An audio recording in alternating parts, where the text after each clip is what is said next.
Tenemos que decirle al gobierno de Zapatero que no puede asumir, no puede aceptar bajo ningún concepto este auténtico golpe de Estado a la democracia y a las libertades por parte de los sectores financieros.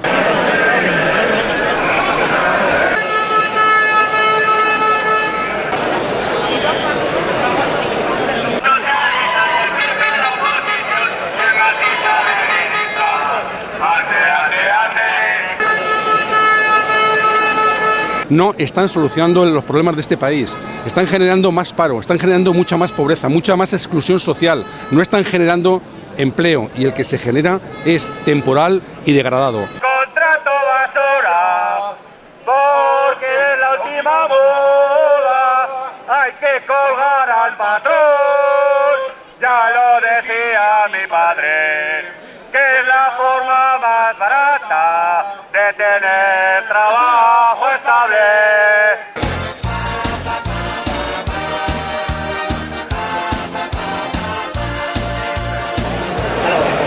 El gobierno, los grandes empresarios, las grandes entidades financieras nos quieren callados y sumisos y no lo vamos a admitir, vamos a rebelarnos, no pasarán. No